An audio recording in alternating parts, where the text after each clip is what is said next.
রামিসার এই হত্যাকারীর সর্বোচ্চ শাস্তি ইনশাআল্লাহ আগামী 1 মাসের মধ্যে নিশ্চিত করবে এবং সেই সর্বোচ্চ শাস্তি হচ্ছে মৃত্যুদণ্ড। ঢাকার মিরপুরে একটি নিষ্পাপ মেয়ের নির্মম মৃত্যুর মাধ্যমে মানুষের মানবিক মূল্যবোধের চূড়ান্ত অবক্ষয়ের চূড়ান্ত প্রমাণ মিলেছে। শিশু নির্যাতন বা নারী নির্যাতন বর্তমান সরকার কোনোভাবেই মেনে নেবে না।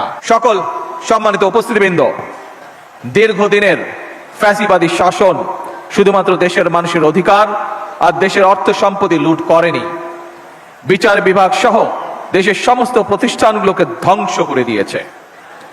সবচেয়ে যেটি বড় ক্ষতি হয়েছে, বিশেষ করে বিতাড়িত ফ্যাসিবাদের সময় মানবতা, মানবিকতা এবং দেশের আবহমানকালের ধর্মীয় সামাজিক মূল্যবোধগুলোকে একেবারেই বিনষ্ট করে দেওয়া হয়েছে।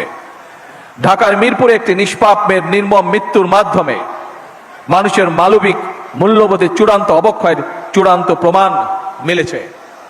প্রিয় উপস্থিতিবৃন্দ, প্রিয় ভাই বোনরা, এ বিষয়ে একটি কথা আজকের এই অনুষ্ঠানে আমি পরিষ্কারভাবে আপনাদের সামনে তুলে ধরতে চাই। এই ধরনের শিশু নির্যাতন বা নারী নির্যাতন বর্তমান সরকার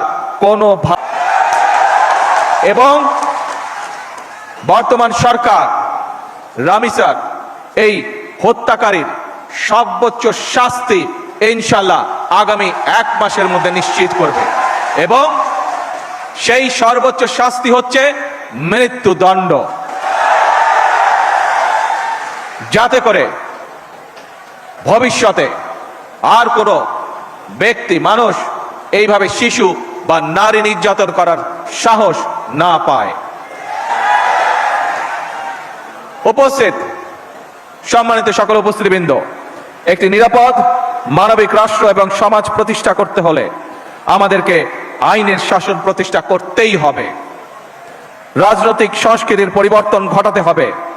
একই সঙ্গে আমাদের জাতীয় জীবনে পুনরায় বাংলাদেশের আবহমানকালের ধর্মীয়, সামাজিক, সাংস্কৃতিক মূল্যবোধের পুনর্জীবন ঘটাতে হবে। এক্ষেত্রেও কবি কাজী নজরুল ইসলামের জীবন এবং কর্ম আমাদের জন্য প্রাসঙ্গিক। সম্মানিত সুধীবৃন্দ, কবি নজরুলের জীবন এবং কর্ম বিশ্ব সাহিত্য দরবারে আরো বেশি ছড়িয়ে দেওয়া প্রয়োজন। তার জীবনবোধ, তার জীবন দর্শন প্রজন্মের পর প্রজন্ম পৌঁছে দিতে হবে। এরই অংশ হিসাবে আমাদের জাতীয় কবির স্মৃতি বিজড়িত ত্রিশালকে নজরুল স্মৃতি হিসাবে ঘোষণা করা যায় কিনা এর ব্যাপারে সম্ভাব্যতা যাচাইয়ের জন্য আমি সংস্কৃতি মন্ত্রণালয় এবং পর্যটন বিভাগের প্রতি আহ্বান জানাবো।